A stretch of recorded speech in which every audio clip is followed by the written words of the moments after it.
얼마 전에 어떤 분이 제게 이런 말을 했습니다. 자기가 간절히 원하는 소원이 있었는데 그 소원만 이루어지면 이 세상에 다른 소원이 없을 것 같은 소원이었는데 그 소원이 이루어졌다는 겁니다. 그래서 얼마나 기뻤는지. 근데 얼마 시간이 지나자 또 다른 소원이 생겼다고 하면서 목사님, 왜 이렇게 사람은 욕심이 많은 걸까요? 그런 말을 했습니다. 저는 그 말을 듣고 대답을 했죠. 인간이 하나님의 형상으로 만들어져서 그렇습니다. 그랬더니만 네? 아니 하나님의 형상으로 만들어졌으면 욕심이 없어야지. 어떻게 욕심이 큰 게 하나님의 형상 때문입니까? 하나님의 형상으로 만들어졌다는 것은 하나님으로만 만족할 수 있다는 뜻입니다. 다시 말하면 다른 어느 것으로도 그 마음을 만족시킬 수 없다는 뜻이죠. 세상의 모든 것을 가졌다 할지라도 내 소원이 다 이루었다 할지라도 그거 가지고는 만족할 수 없는 것입니다. 왜냐하면 사람의 마음이 그만큼 크기 때문에 하나님이 들어가야 꽉 차는 것이 마음이기 때문에 다른 것으로는 만족이 안 된다는 뜻이죠. 우리가 어떤 것을 간절히 원하고 사모할 때는 그것만 생각하기 때문에 마음이 좁아집니다. 그래서 그것만 있으면 충분히 행복하다 생각하고 그것이 이루어졌을 때는 좁은 마음이 꽉 차기 때문에 이만하면 됐다고 생각하지만 시간이 흘러 다시 그 마음의 긴장이 풀어지고 나면 그 마음은 원래의 크기로 돌아오는 겁니다. 그래서 가진 것만 가지고는 허전하게 되죠. 그래서 또 무언가를 원할 수밖에 없는 겁니다. 인간은 하나님으로만 만족할 수 있는 존재이기 때문입니다. 그런 얘기를 나누었습니다. 여러분, 오늘 본문 말씀은 예수님이 십자가 지기 전에, 즉 죽기 직전에 마음속에 일어났던 엄청난 갈등과 그걸 극복하고 고백한 위대한 고백의 내용입니다. 한마디로 말하면 처절한 싸움 뒤에 나오는 위대한 고백이라고 할 수 있는 거죠. 예수님의 이 모든 다음의 행동은 바로 이 고백 위에서 나온 것이라고 생각하면 됩니다. 본문을 통해서 예수님은 세 가지를 고민합니다. 첫째는 하나님이 누구냐는 거예요. 두 번째는 예수님 자신, 나는 누구냐는 것이고, 마지막으로는 이 세상 사람들, 이 세 문제를 가지고 고민을 합니다. 본문을 통하여 예수님은 어떤 문제로 고민했는지, 그리고 어떻게 결론을 내렸는지, 그리고 그 결론의 결과가 무엇인지를 알 수 있게 되기를 바랍니다. 먼저 하나님은 누구신가 하는 거예요. 그리고 하나님이 내게 맡기신 사명은 뭔가? 그리고 나는 그것을 어떻게 감당해야 되는가? 이것이 예수님의 첫 번째 고민이었습니다. 하나님이 누구시냐? 25절이 대답입니다. 같이 읽겠습니다. 이것을 비유로 너희에게 일렀거니와 때가 이르면 다시는 비유로 너희에게 이르지 않고 아버지에 대한 것을 밝히 이르리라. 아버지에 대하여 확실하게 설명을 해야 한다는 거예요. 왜냐하면 하나님은 오해를 받고 있기 때문에 사람들이 하나님을 이해를 잘 못합니다. 오해를 하는 거예요. 어떤 오해가 제일 많으냐면 쉽게 들면 이런 겁니다. 하나님은 인간을 아주 미워하고 죄 지은 인간을 벌주기 원하고 그렇게 무서운 하나님이라는 거예요. 그런데 예수님이 그러시면 안 됩니다 하고 막아서 하나님이 우리를 그만큼 용서하고 산다. 그런 개념이 사람들에게 있는 거예요. 다시 말하면 하나님은 무서운 재판장이고 우리는 엄청나게 죄를 지은 사형수인데 예수님이 절대로 죽이면 안 됩니다라고 간청하니까 마지못해 살려주는 그런 하나님이냐? 여러분 어릴 때 이런 경험 혹시 있으신가요? 엄한 아버지한테 혼나서 쫓겨났는데 무서워서 집에 들어가지 못하는데 어머니가 문을 열고 나와서 들어오라고 부엌으로 들어가서 밥을 먹이고 아빠 몰래 네 방으로 들어가라. 그런 경험 있나요? 하나님의 구원을 이렇게 생각하는 사람들이 굉장히 많습니다. 자, 여러분 제가 질문할게요. 이 비유가 맞습니까? 틀립니까? 대답하세요. 맞습니까? 틀립니까? 아, 왜 대답이 없어요? 대답해봐요. 맞아요? 틀려요? 이게 통일이 안 돼. 틀립니다. 하나님과 예수님은 우리를 가운데 두고 서로 대립하는 두 분이 아닙니다. 예수님의 고민이 그겁니다. 내가 이제 십자가에 죽는데 하나님이 나에게 십자가를 맡겨주셨는데 왜 나에게 이 십자가를 지라고 하시는가? 이 십자가는 왜 있는 것인가? 십자가의 역할과 가치는 뭔가를 고민하는 거죠. 그 대답이 27절입니다. 읽겠습니다. 이는 너희가 나를 사랑하고 또 내가 하나님께로부터 온 줄 믿었으므로 아버지께서 친히 너희를 사랑하심이라고 했어요. 친히 너희를 사랑하신다. 아버지가. 그러니까 아버지는 우리를 미워하는 분이 아니라는 거예요. 무서운 분이 아니라는 거예요. 십자가 사건의 원인이 아버지라는 거예요. 아버지가 우리를 사랑한다는 겁니다. 어느 만큼? 어느 만큼? 독생자를 주실 만큼. 그러므로 십자가는 하나님 아버지 사랑의 표현인 것이죠. 그러므로 나는 십자가를 짐에 있어서 이걸 통하여 하나님 아버지의 사랑을 나타내야 한다는 거예요. 그래서 이 십자가 사건은 거절할 수 없는 내가 반드시 져야 하는 사건이며 동시에 이걸 통하여 나는 하나님의 사랑을 나타내야 하는 사명이 있고 이 십자가 사건은 내 생명을 바칠 만큼 가치가 있는 일이라는 것을 고백하는 거예요. 자, 두 번째, 예수님은 자신에 대하여 고민을 합니다. 나는 도대체 누구이며 나의 죽음은 어떤 의미를 가지는가? 예수님 자신의 인생의 존재 의미를 묻는 거예요. 내가 이제 십자가를 지고 죽을 것인데 사람들이 말하듯이 나는 죄인으로 형벌을 받고 비참하게 죽는 인생의 실패자인가? 이런 질문이 없었겠어요? 여기에 대한 대답이 오늘 읽은 28절입니다. 다시 한번 읽읍시다. 내가 아버지에게서 나와 세상에 왔고 다시 세상을 떠나 아버지께로 가노라 그랬어요. 여러분 이게 무슨 말일까요?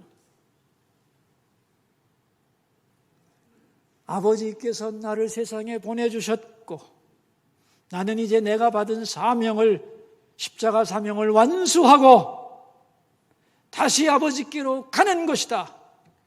무슨 뜻이에요? 내 인생은 실패가 아니라는 거예요. 하나님이 맡기신 사명을 완수하고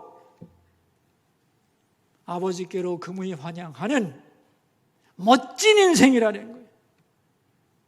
이렇게 자신에 대하여 결론을 내립니다.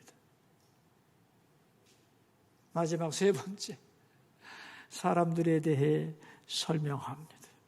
그런데 여러분, 예수님이 십자가를 지시기 직전에 모든 사람들이 예수님을 다 떠나갔습니다. 그래서 예수님은 지금 철저하게 혼자입니다. 얼마나 예수님이 외로우셨냐면은 32절인데 이 32절 상반절만 읽어보도록 하겠습니다. 보라, 너희가 다 각각 제 곳으로 흩어지고 나를 혼자 둘 때가 오나니 벌써 왔도다 그랬어요. 예수님이 말씀을 전하셨을 때 모여들었던 그 수많은 군중들은 다 어디 가고, 예수님이 병자를 고칠 때 환호하던 그 환자들은 다 어디 갔으며, 예수님께 충성을 맹세했던 제자들도 다 도망가고, 예수님 앞에는 아무도 없는, 아무도 예수님을 이해하는 사람이 없고 옆에 남아있는 사람이 아무도 없는 거예요. 예수님은 철저히 혼자가 되고 엄청난 고독을 느낍니다. 이런 가운데서 예수님은 말씀합니다. 인간이란 어떤 존재이며 얼마나 외로운 존재인지를. 인간은 아무리 외치고 그렇지 않다고 부정해도 결국은 다 떠나가는 존재예요.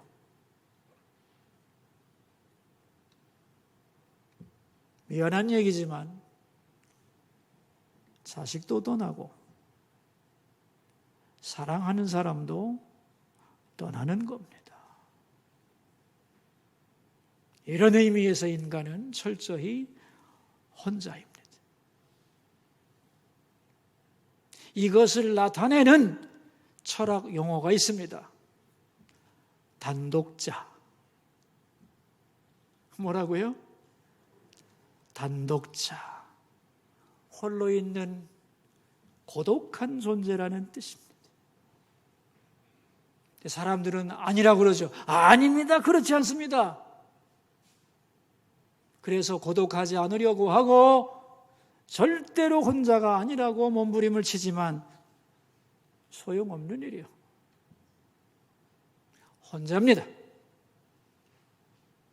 결정도 혼자 해야 하고 세상 떠날 때도 혼자 가는 겁니다. 자, 그럼 이제 질문이 나오죠. 하나님은 왜 우리 인간을 이렇게 고독하게 만드셨나? 이유가 뭘까요? 고독 속에서 인간은 절대자를 찾습니다. 예수님도 엄청난 고독 속에서 하나님을 간절히 찾습니다. 그리고 만납니다. 그리고 함께 하십니다. 32절 하반절에 나와요. 같이 읽읍시다. 그러나 내가 혼자 있는 것이 아니라 아버지께서 나와 함께 계시느니라. 그러므로 고독이란 인간을 부르시는 하나님의 부르심입니다. 고독을 알지 못하면 항상 사람들 속에 둘러싸여 있고 거기서 즐거움만 누리고 있다면 그 사람은 진정한 의미에서 절대자 하나님 앞에 홀로 설 수 없는 것이죠. 하나님을 모르는 인생이 되는 겁니다. 세상의 것으로는 채울 수 없는 고독과 외로움과 목마름이 있어야만 그것을 극복하는, 그것을 넘어서는 존재를 찾고 만날 수 있는 거예요. 예수님도 너무나 외로우셨기 때문에 하나님과 만나고 혼자가 아니라 하나님과 함께 할 수 있었던 거예요. 여러분 중에서 나는 정말 뼈저리게 외롭다, 그런 느낌을 갖고 계신 분이 있나요? 주변에 사람은 많은데 나는 진짜 혼자라고, 그런 생각이 강하게 밀려온다면 지금이야말로 절대자인 하나님을 찾고 만날 때라는 것을 인정하기 바랍니다. 예수님은 정말로 고독하셨기 때문에 결코 혼자가 아님을 깨닫게 되었고 하나님과 함께 할 수 있었던 겁니다. 그래서 이런 말이 있습니다. 진실로 고독한 자는 절대로 고독하지 않다. 고독은 하나님을 만나는 마당이며 하나님을 바라보는 안경이고 하나님을 느끼는 통로이다. 어느 분이 저한테 그런 말을 하시더만요. 목사님, 저는 아무도 없어요. 제가 말했습니다. 저도 그렇습니다. 원래 인생 그런 겁니다. 이 고독을 견디지 못하면 자기의 인생길을 흔들리지 않고 바로 걸어갈 수가 절대로 없는 겁니다.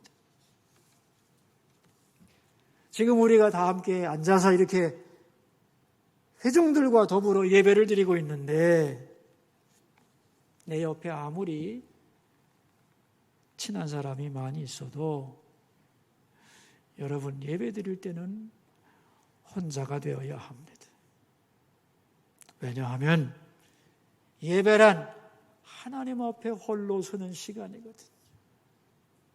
물론 내 옆에 나의 도움이 필요한 분이 있다면 얼른 가서 도와줘야죠. 그분이 예배 잘 드리도록.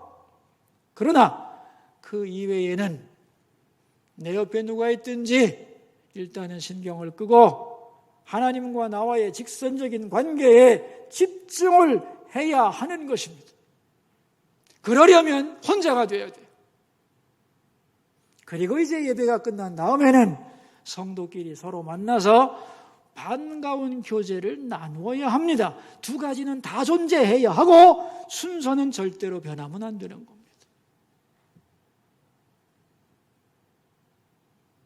예수님은 고민하고 결론을 내립니다. 하나님이 누구신지, 나에게 맡겨주신 십자가는 어떤 가치가 있는지, 그리고 나는 내 인생의 존재 이유는 뭔지, 그리고 내 옆에 있는 사람들, 인간의 정체와 한계가 뭔지를 다 깨닫고 나서 마지막으로 결론을 내립니다. 33절입니다. 함께 읽읍시다. 이것을 너희에게 이르는 것은 너희로 내 안에서 평안을 누리게 하려 함이라. 세상에서는 너희가 환난을 당하나 담대하라. 내가 세상을 이겼노라 그랬어요. 여러분, 내가 세상 이겼다고 말한 사람 들어봤어요? 아무도 없어요. 인류 역사에서 오직 예수님만이 하신 말씀이에요. 세상을 이겼다는 말이 무슨 뜻일까요? 내가 원하는 소원을 다 이루었다는 뜻일까요? 아닙니다. 세상을 이겼다는 뜻은 내가 어디서 와서 무엇을 하다가 어디로 가는지 그것을 알고 그 일을 완수했다는 뜻입니다. 사람들이 몰라줘도 다 떠났어도 하나님 앞에서 그 일을 완수했다는 거예요. 이게 세상을 이겼다는 말의 의미입니다. 자, 여러분, 상상력을 한번 발휘해서 대답을 해보세요. 예수님은 이 말씀을 하시면서 행복했을까요? 만족했을까요? 아니면 서글프고 힘들었을까요? 어느 쪽일까요? 어느 쪽이겠어요? 당연히 만족한 겁니다. 행복했던 거예요. 세상을 이겼다고 그랬잖아요. 하나님이 보내셔서 세상에 왔고 하나님이 주신 사명을 완수했고 다시 내가 아버지께로 가는 것을 알았기 때문에 하나님의 마음으로 꽉 차 있었기 때문에 행복했던 거예요. 그 마음으로 십자가를 지신 거예요. 예수님은 왜 우리에게 이것을 알려주는 걸까요? 세상을 내가 이겼다고 선포하는 이유, 다시 말하면 예수님의 세상을 이겼다는 선포와 우리와는 어떤 관계가 있는 걸까요? 예수님이 세상을 이기는 길을 열었다는 겁니다. 그러므로 우리도 예수님을 따라 살아갈 때 세상을 이길 수 있다 없다? 이길 수 있다 없다? 있다는 거예요. 오늘 예수님의 고백 속에는 인생의 중요한 질문 3가지가 등장합니다. 첫째, 나는 어디서 왔는가? 내 존재의 기원에 관한, 본래성에 관한 질문이에요. 두 번째, 무엇을 하는가 나는 세상에서? 내 인생의 소명에 관한 문제. 나는 뭐 하며 인생을 살아야 되는가의 문제. 마지막으로는 나는 어디로 가는가? 내 인생의 목적과 고울에 대한 질문. 이 질문은 모든 인간이 간절히 추구하는 질문이요. 내가 어디서 와서 뭐 하다가 어디로 가느냐의 질문. 모든 사람은 여기에 대한 질문을 간절히 묻고 대답을 갈망합니다. 미안한데 대답을 못 찾았어요.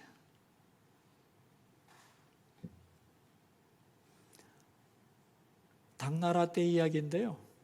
어떤 스님이 그 당시에 유명한 고성 조주선사에게 이런 질문을 했습니다. 달마대사가 서쪽에서 온 이유가 무엇입니까? 거기서 서쪽은 인도를 말하는 거예요. 달마대사님이 인도에서 중국으로 온 이유가 뭐냐? 그런 뜻입니다. 대답이 뭔지 아세요? 뜰의 잣나무. 뭐라고요? 뜰의 잣나무. 뜰 앞에 있는 잣나무가 뭐 특별한 이유가 있어서 거기 있는 게 아니고 그냥 거기 있는 것처럼 달마대사도 그렇게 서쪽에서 오게 된 거다. 어떤 이유를 꼭 집어서 설명할 수 없다는 거죠. 불교의 용어로 말하자면 많은 인연이 모아져서 나무도 여기 있는 것처럼 그분도 오게 된 거다. 그런 얘기예요. 이걸 불교에서는 엄청난 명답이라고 해서 지금도 기억하고 있는 거예요. 대답이 굉장히 뭔가 있어 보이죠? 뜰의 잣나무. 정확하게 말하면 모른다는 뜻이에요.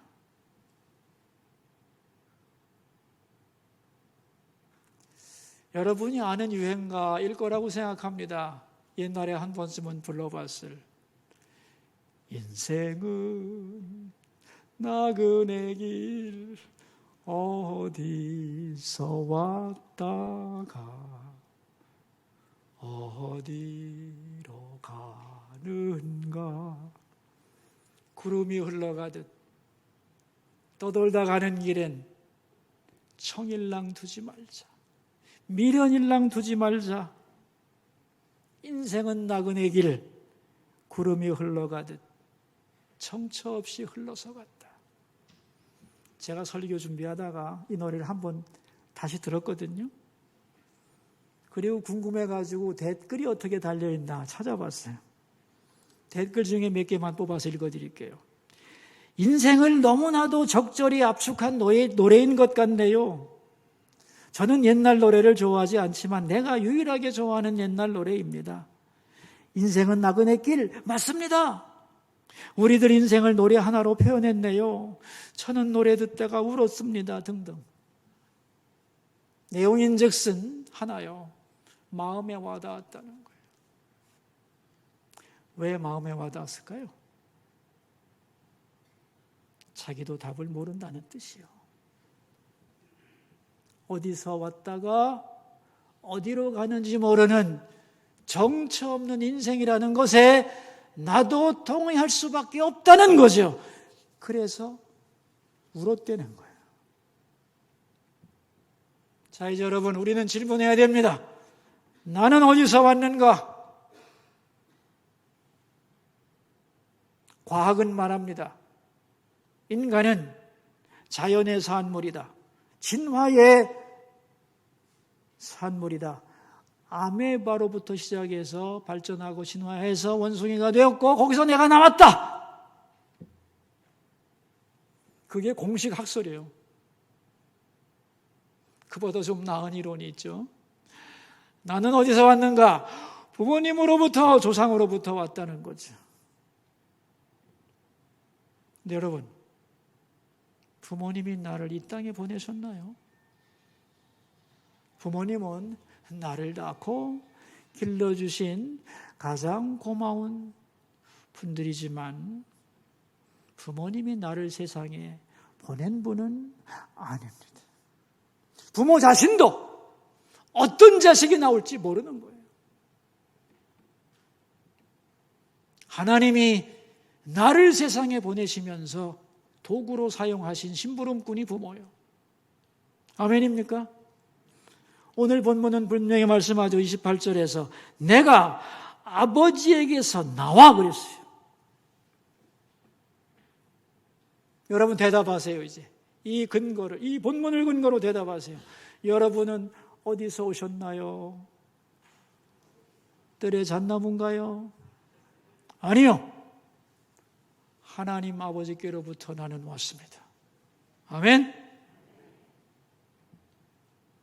그렇다면 우리는 뭘 하다가 가야 하죠? 왜 이 세상에 왔으며 살면서 나는 뭘 해야 되지요? 내 인생의 소명이 뭐지요? 대답하세요. 예수님은 마태복음 20장에서 분명하게 말씀합니다. 내가 온 것은 섬기려 함이다 그랬어요. 섬기러 오신 겁니다. 세상과 하나님을. 뭘 가지고 섬기죠? 재능을 가지고 섬기죠. 그래서 이 재능에 대한 이론도 많습니다. 첫째 이론은 뭐냐 하면 재능은 나의 것이다 라는 입장이에요. 왜? 내가 열심히 공부하고 훈련해서 오늘의 내가 되었기 때문에 내가 가진 재능과 능력은 나의 것이다. 그러므로 나를 위해 쓰면 된다. 그런 주장입니다. 제일 많죠. 그런가 하면 그보다 조금 더 나은 주장이 있죠. 나의 재능은 공동체의 산물이라는 거예요. 쉽게 말하면 부모님이 나를 희생하여 공부시키고 길러주셨기 때문에 오늘의 내가 있는 것이지. 그런 희생이 없었다면 내가 어떻게 공부하고 내 재능을 갈고 닦아 오늘의 내가 있을 수 있겠는가? 더 나아가서 많은 사람들이 나를 도와주고 가르쳐주고 이끌어줘서 오늘의 내가 있는 거 아니야? 그러므로 나의 재능은 내 개인의 것인 동시에 공동체의 것이다. 그런 입장도 있는 거예요. 성경은 뭐라고 말씀하는가? 내가 수고한 것도 있고 주변의 사람들이 공헌한 것도 있지만 재능이란 본래 누가 준 거다? 하나님이 준 거다. 여러분 자식을 낳아봤으면 알 거예요. 태어날 때부터 아이는 다릅니다. 그걸 갈고 닦아 빛나게 하는 것이지. 아이의 기본 가야 하는 길은 태어날 때부터 하나님이 주신 은사에 의하여 어느 정도 결정이 되는 거예요. 하나님은 우리를 세상에 보내시면서 재능을 주시고 그것을 가지고 살게 하시고 세상을 섬기게 하시고 소명을 찾아 완수하고 돌아오라고 주신 것. 주신 소명을 완수하는 것, 그것이 우리가 이 땅에서 해야 할 일인 거예요. 마지막으로 죽으면 우리 어디로 가죠? 과학은 말합니다. 내 존재는 폐기되는 것이라고. 종교는 말합니다. 우주와 합일하는 것이라고. 대답이 있어 보이죠? 근데 이것도 내용을 파고 들어가면 모른다는 뜻이에요. 그것을 주관하는 인격적 존재가 부재하기 때문이에요. 여러분, 우리는 이제 죽으면 어디로 가죠? 대답하세요. 자, 이제 주보를 들겠습니다. 주보를 드시고 설교 제목을 읽습니다. 다시. 이게 대답이요.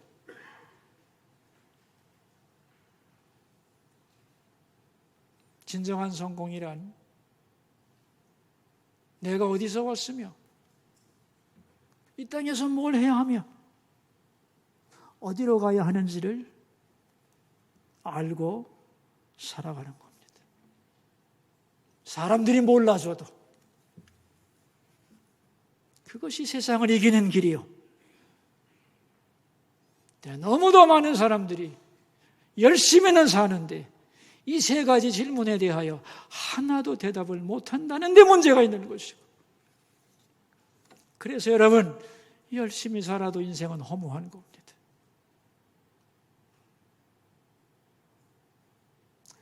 어떤 명문가의 아가씨가 가난한 청년과 결혼을 하겠다고 했더니 이 여자의 아버지가 질문을 했습니다. 예, 그 사람은 어디서 온 사람이냐? 이렇게 물었어요. 어디서 온 사람이냐고. 그 사람은 어디서 태어났으며 부모가 누구이며 어떤 공부를 했으며 직장은 뭐냐, 뭐 이런 걸 다 포함하는 질문이겠죠? 그 사람은 어디서 왔느냐? 그러자 딸은 이렇게 대답했습니다. 아버지, 저는 그 사람이 어디로부터 왔는지 다는 모릅니다. 그러나 분명한 것은 그 사람은 하나님 앞에서 자기가 어디로 가야 하는지, 어떻게 가야 하는지를 확실히 알고 있는 사람입니다. 저는 그 사람과 함께 남은 인생을 동행하고 싶습니다. 아버지는 그 말에 감동이 되어서 결혼을 승낙했습니다. 위대한 주석가 매튜 헨리의 이야기입니다. 오늘 여러분은 인생의 위대한 질문 세 가지 앞에 대답해야 합니다. 말씀을 근거로 나는 어디서 와서 무엇을 하다가 어디로 가는가? 예수님은 고백했죠. 아버지께로부터 와서 내게 주신 십자가 사명을 완수하고 다시 아버지께로 나는 돌아간다고. 그래서 나는 세상을 이겼다고. 예수님을 따라서 그렇게 고백하고 그런 멋진 인생을 살 수 있기를 주의 이름으로 축원합니다. 기도하겠습니다. 우리 기도하면서 하나님 앞으로 나갑시다. 첫 번째 기도 제목입니다. 어디서 와서 무엇을 하다가 어디로 가는지 알고 살아가게 하소서. 기도하겠습니다. 두 번째 기도 제목입니다. 태풍이 몰려온다는데 피해가 없도록 잘 준비하고 어려움을 잘 넘어가게 하옵소서. 또한 추석 명절 화목하게 잘 지낼 수 있도록 도와주셔서 함께 기도하겠습니다. 하나님, 예수님은 십자가에 죽기 전에 깊이 고민하고 기도하며 결론을 내렸습니다. 나는 아버지께로부터 왔고 내게 맡겨주신 십자가 사역을 완성하고 다시 아버지께로 가는 것이라고. 그래서 나는 세상을 이겼다고 선포하셨습니다. 우리도 예수님처럼 내가 하나님께로부터 와서 하나님이 주신 소명을 완수하고 하나님께로 돌아가는 것을 알고 살아가게 하옵소서. 사람들이 몰라주고 나를 떠나도 흔들리지 않고 이 길을 굳세게 걸어가게 하옵소서. 그래서 세상을 이기는 사람들이 되게 하옵소서. 예수님의 이름으로 기도하옵나이다. 아멘.